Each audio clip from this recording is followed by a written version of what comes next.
Hi everyone, welcome. Just give it another minute and then we'll go ahead and start with tonight's topic.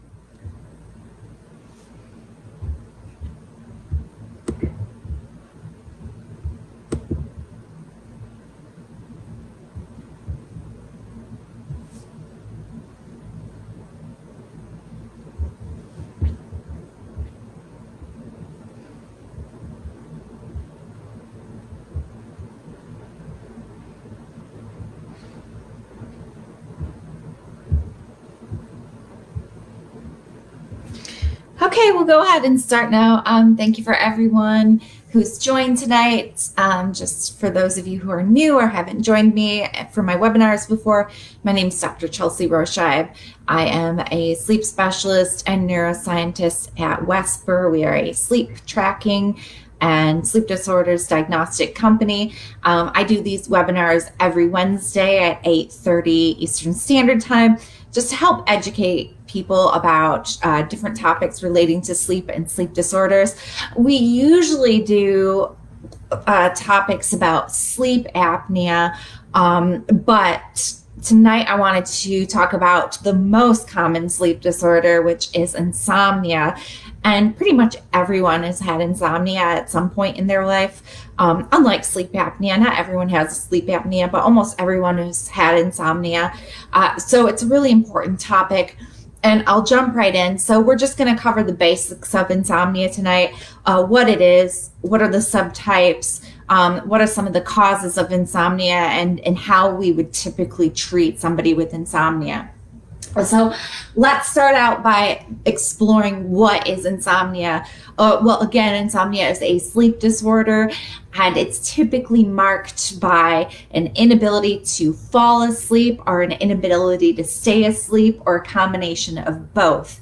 And so to be classified as an insomniac, this has to happen to you for at least 3 times a week. And as far as onset insomnia, which is an inability to fall asleep, it needs to take you more than 30 minutes to fall asleep for you to be classified as an insomniac. Now, most of us are taking a lot longer than 30 minutes. 30 minutes is just the minimum. So what is the difference between short-term insomnia and long-term insomnia? Well, we call short-term insomnia acute insomnia, and that's a bout of insomnia that lasts for less than 3 months. And this can be brought on by various things such as stress or, an unfortunate situation such as a death or an accident, a change in medication, an injury. So these are usually things that wouldn't be normal in your life that can come up and cause you to have these sleep issues. Now, chronic insomnia is insomnia that lasts for 3 months or longer. Usually it's going to last much longer than 3 months. So typically people with chronic insomnia can go on for, years a lot of the times. And these are people who, their insomnia hasn't necessarily been brought on by a certain event, but it's usually a certain medical condition or a stress disorder or something that's going to have a long-term impact on your sleep. So let's quickly talk about onset insomnia versus mid-sleep, or we also call it maintenance insomnia. So insomnia can be broken down into these 2 categories, and it really depends on what your primary symptoms are. If you're an individual who just simply cannot fall asleep, so you put your head on your pillow, you shut your eyes, but you toss and turn all night long, that's called onset insomnia, and that's quite common. The other type of insomnia happens in the middle of sleep, so you may not necessarily have any issues falling asleep, but you might wake up in the middle of the night and find that you can't fall back to sleep quickly, or you wake up too early and you just end up, getting up an hour or 2 before your alarm goes off. That's mid-sleep insomnia. Now, people can have onset insomnia, they can have mid-sleep insomnia, or they can have a combination of both. All 3 are extremely common. The causes of each type can differ a little bit, and I'll go into that. So we'll discuss that soon. So Third, let's talk about the two types of insomnia. And when we talk about the types of insomnia, what we're really talking about is what's causing the insomnia. So there's type 1 insomnia, which is usually due to something neurological. So whether that is a genetic issue or the part of your brain that controls sleep isn't working really properly, that means the number one reason for your insomnia is completely neurological in nature. And we also call that true insomnia. Now, type 2 insomnia is far, far more common than type 1 insomnia. As a matter of fact, very few people actually have type 1 insomnia. Most people have type 2 insomnia. Type 2 insomnia is really caused by something secondary outside of your brain. So this would be things like really high stress environment, stressful workplace, poor sleep hygiene. So these are habits that you do throughout the day that can disrupt your sleep later.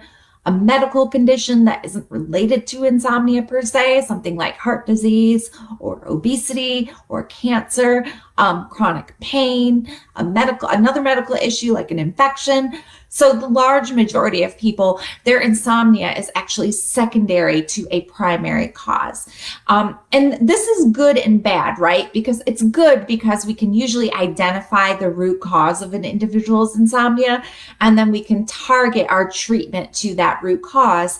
Whereas somebody with type 1 insomnia, we wouldn't necessarily be able to change their genetics or, their neurological function that's causing insomnia in the first place. So that can be a little bit more tricky to treat. Now, let's just jump into some of the various causes of insomnia. We can go in a little bit deeper. So there's a few that are super common and some more that are not so common, but let's talk about the absolute most common cause of insomnia, and that is stress and anxiety. By far, that is the issue that I see most of the time. So we live in a very high stress environment. We're working crazy hours. We're trying to pack more into our day. We tend to be very bad at allowing ourselves to wind down and relax before we go to bed.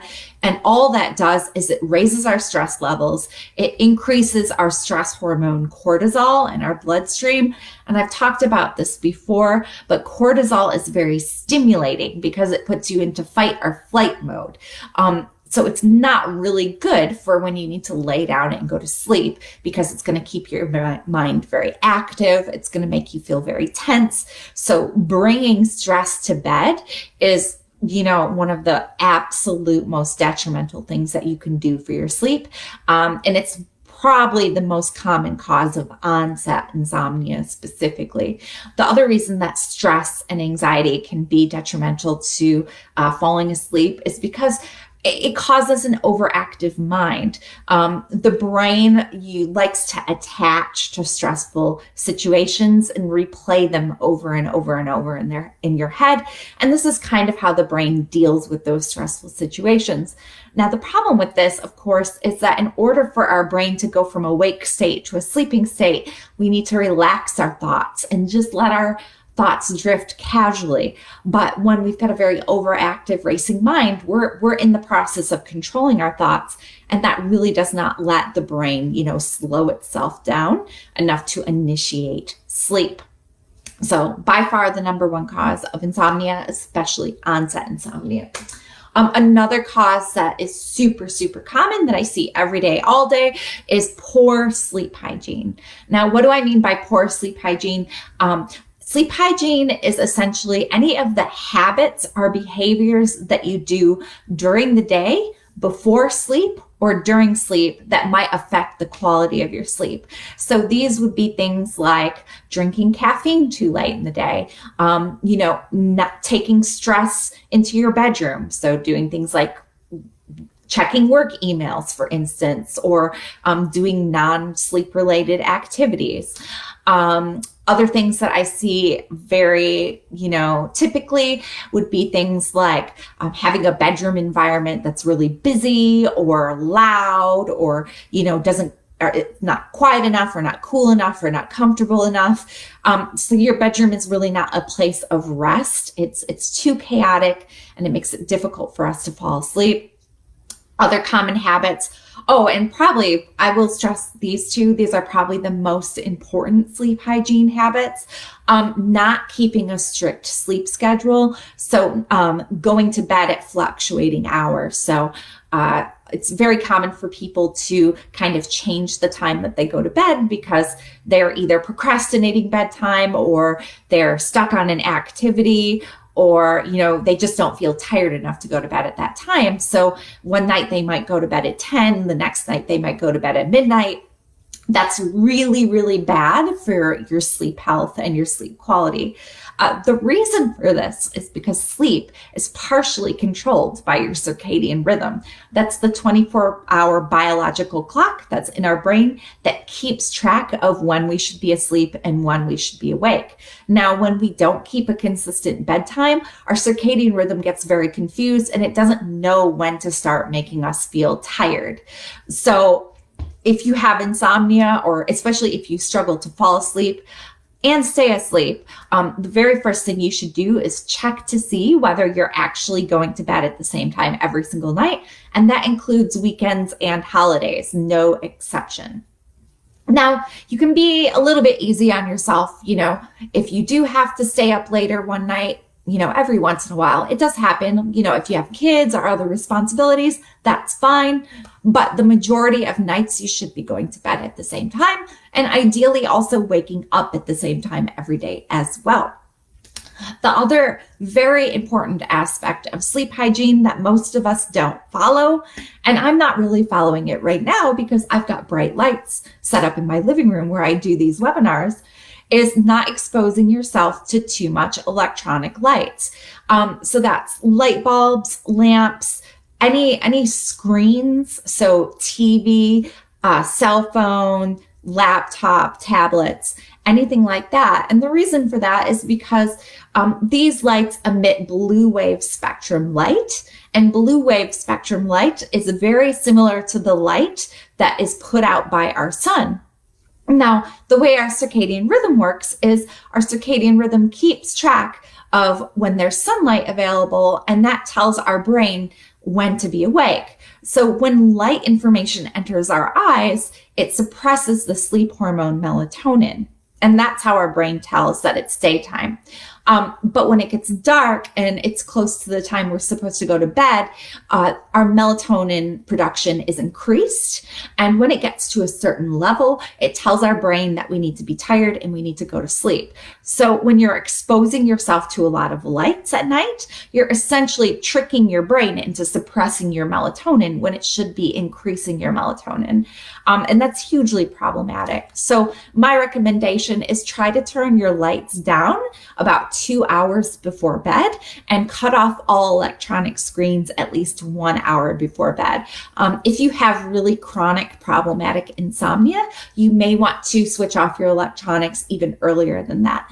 One of my favorite little tricks is called the candle technique. So if you're worried about light exposure, you can light a bunch of candles in your room just to give yourself some light. Candlelight is not the same as electronic light. It doesn't cause the same stimulation to your brain.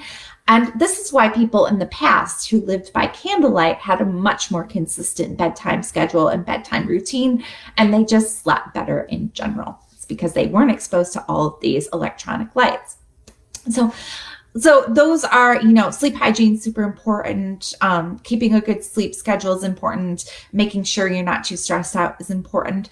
Now, other things that would typically cause insomnia. So one is just being older, unfortunately.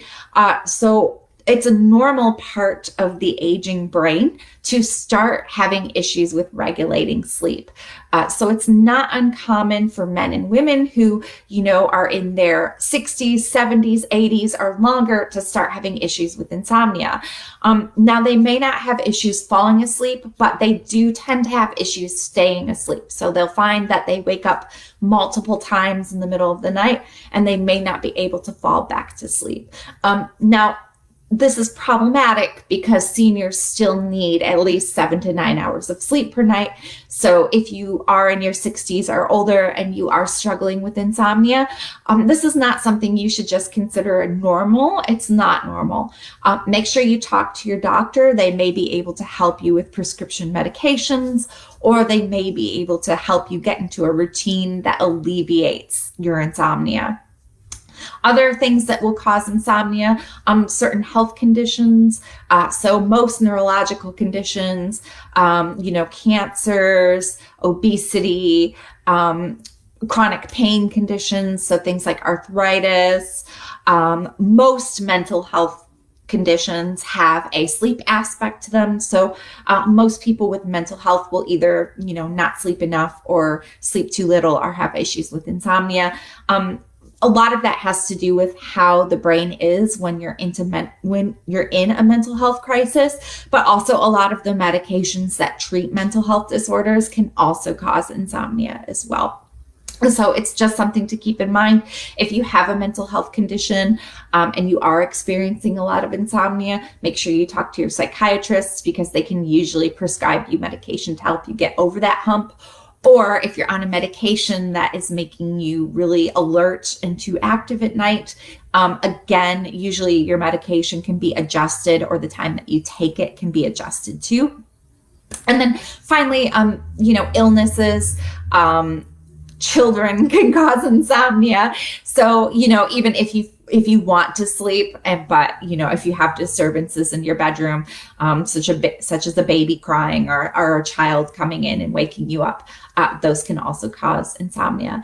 And also, finally, other sleep disorders not related to insomnia can also sometimes lead to having insomnia. Sleep apnea is a really, really good example of another sleep disorder that can actually increase insomnia in a lot of people. Oddly enough, narcolepsy can cause insomnia, even though we think of it as a disease where you sleep too much. And things like restless leg syndrome can cause insomnia. So the amount of things that can cause insomnia is huge. So if you're suffering from insomnia, keep a log of your day, your activities, how you feel, what you're doing, what medications you're taking, and start tracking, what you're doing the day before you start having an insomnia incident. And maybe you can figure out exactly what is causing your insomnia, and that can help you then treat your insomnia. And so that leads us to what type of treatments we would generally prescribe to a person with insomnia. So the treatment that's prescribed is really going to be largely dependent on what's causing the insomnia in the first place. So people with type 1 insomnia, those are people with true insomnia that's caused by a dysfunction in the brain or a neurological condition.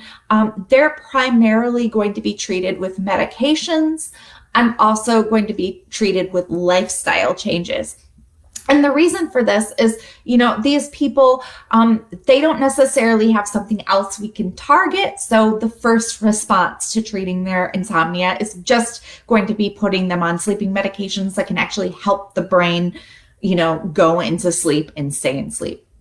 And so, but as I said before, true insomnia, type 1 insomnia is fairly rare. It's not super common.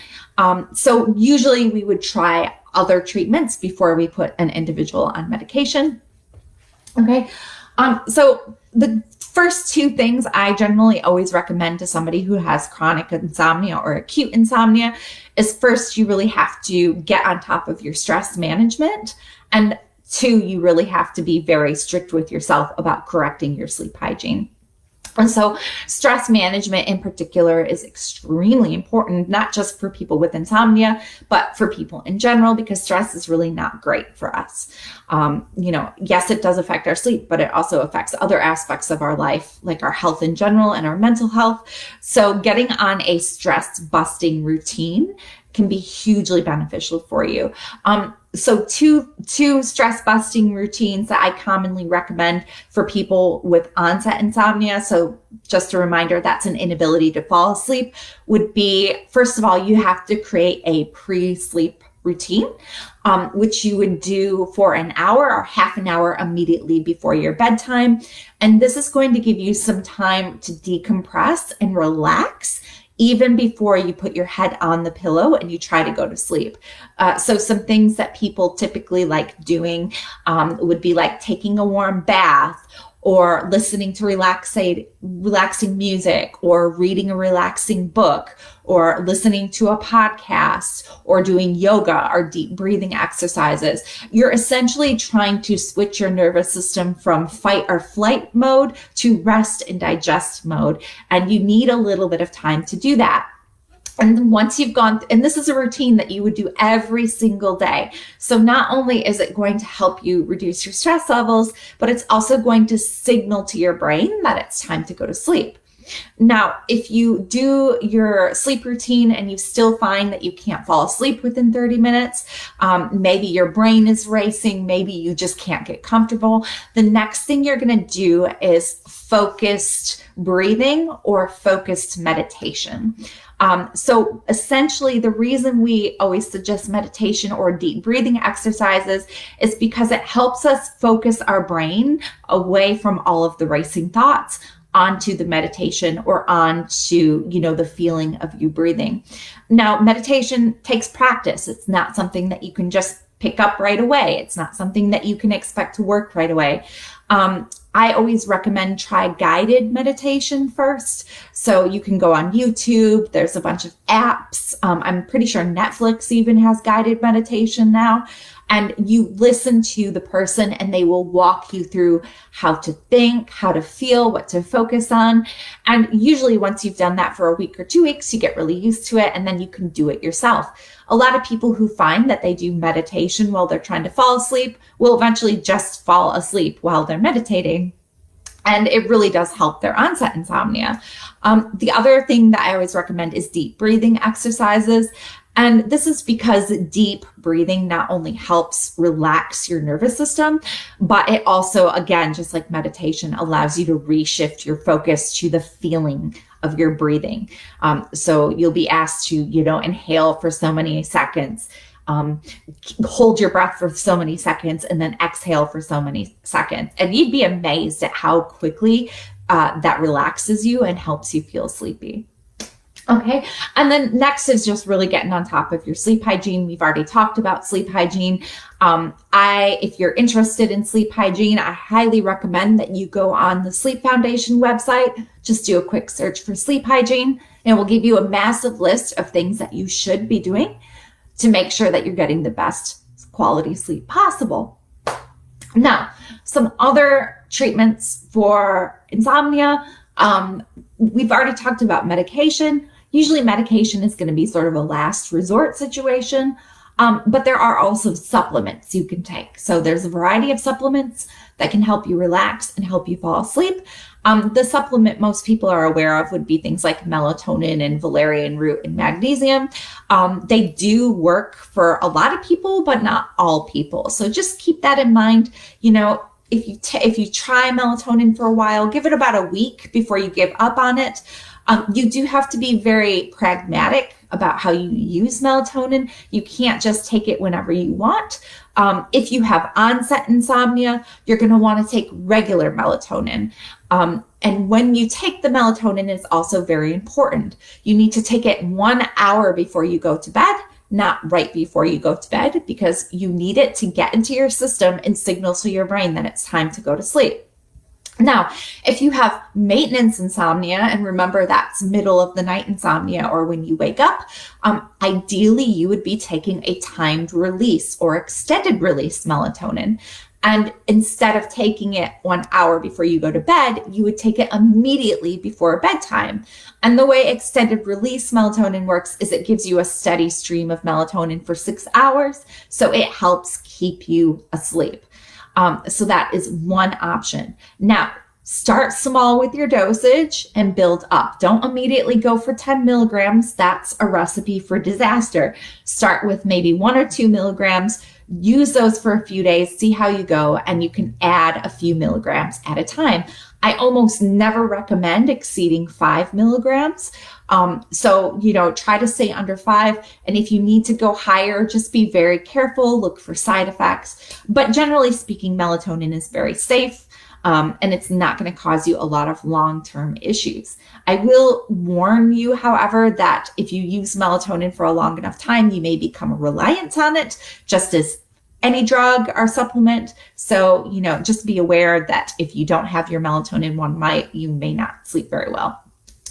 Another common supplement is valerian root. Now, valerian root, there's not a lot of research on how it works for sleep, but we do think it can help relax you, and that's why it helps make sleep easier.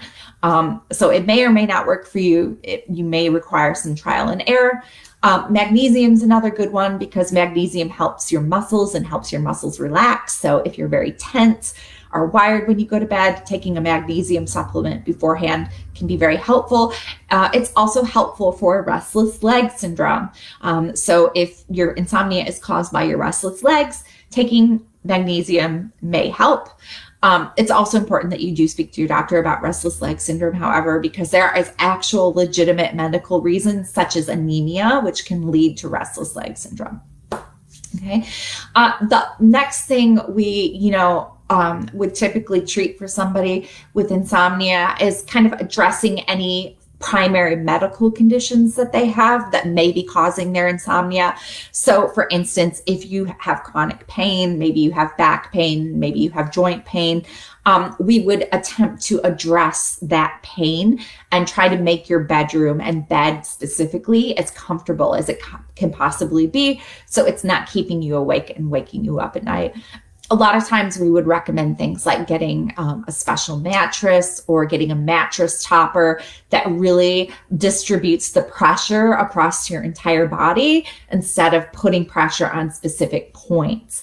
We may also recommend a different type of pillow. We may also recommend wedges to put between your legs. So depending on what is causing your chronic pain and where your chronic pain is, will lead us to make certain recommendations. So if you do struggle with a certain type of pain, a quick Google search of how to sleep with this type of chronic pain should bring up a lot of tips and tricks for you. Or, if you have pain, you can always reach out to me and I can give you some tips as well. I'll say my email at the end of this talk. And then other medical conditions, things like mental health disorders, like I previously discussed, or chronic conditions like heart disease, et cetera, we would attempt to treat those things.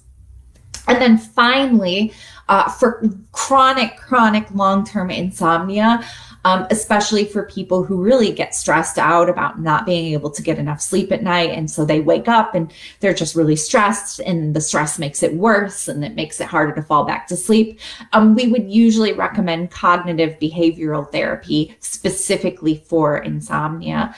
So you would work with a therapist that is specifically trained in treating insomnia over a course of a few months. And they would teach you all of these techniques that will help you, really alleviate your insomnia and help you kind of work through what to do if you're just having a really restless, bad night.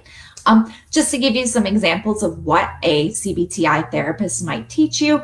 So if you find yourself tossing and turning in bed for a really long time, a CBTI therapist would train you that you should actually get out of bed and go somewhere else in your house and do something relaxing until you feel tired enough to go back to sleep.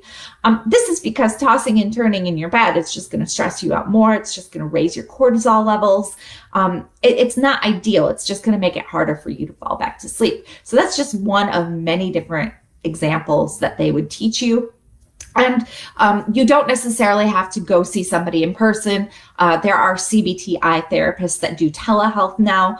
Again, a quick Google search will bring up a ton of different companies that do CBTI.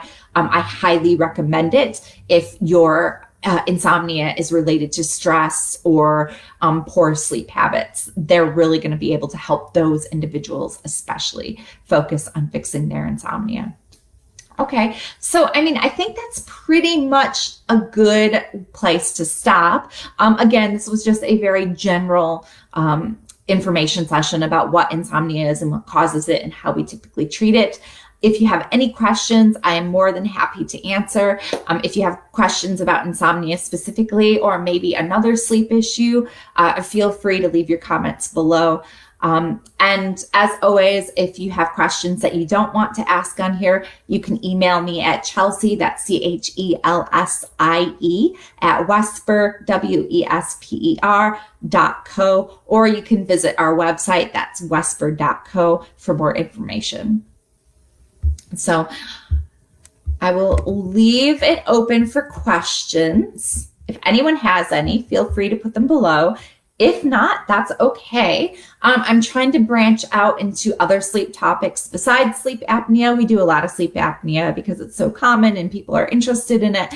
But for the future, I'll probably dive into things like restless leg syndrome and REM behavioral sleep disorder and 24-hour sleep phase syndrome. So there are over 80 different diagnosable sleep disorders. So there's a wealth of topics that we can get into. Okay. No questions?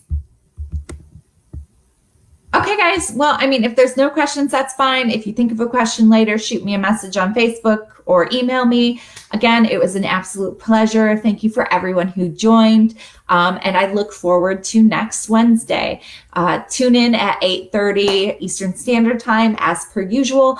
And if there's a specific topic that you would like me to cover, just shoot me a message and I will put it on my list.